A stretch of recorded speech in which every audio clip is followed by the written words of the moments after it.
Hi, my name is Sabari Santo and this is my 555 doorbell circuit, which produces a ringing noise when switched on. To construct this circuit, you will need a 9-volt battery connectors, wires, a variable resistor or potentiometer, two 555s, resistors, and capacitors, as well as a switch and an LED light. Before understanding how the circuit works, we must understand the purpose of each IC. The first IC is responsible for modulating the frequency of the second timer.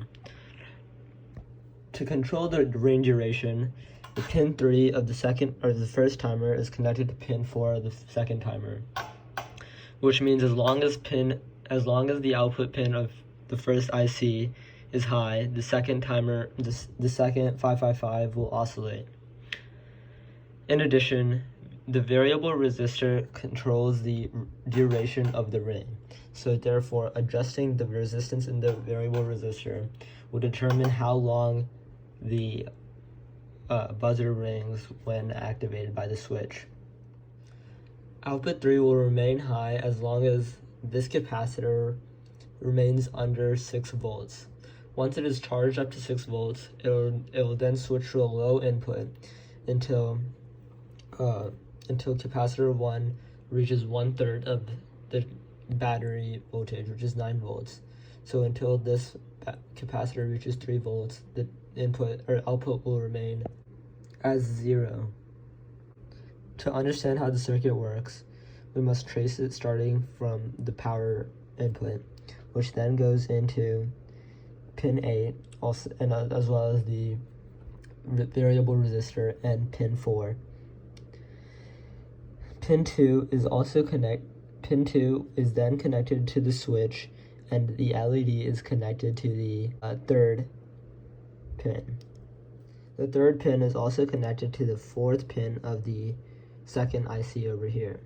Therefore, this pin 3 of the first IC controls the LED as well as the oscillation of the second 555 circuit. When the switch is pressed, pin 3 will be high, which then connects into the second IC. The second IC, alongside the capacitor over here, is responsible for the frequency of the buzzer. As previously mentioned, when this capacitor is above 3 volts and is still charging up to 6 volts, pin 3 will be high, which is when this circuit is activated. If this capacitor has reached 6 volts and is discharging, the output will be 0, and so this circuit will not be activated, and there will be no buzzer, nor will there be an LED activated. Finally, the circuit then follows through and connects to the ground output. Despite several attempts, this circuit was not able to function. This is likely due to the high resistance, which was determined by the 555s repeatedly burning out, as well as the rapid increase in temperature when the batteries was plugged into the circuit.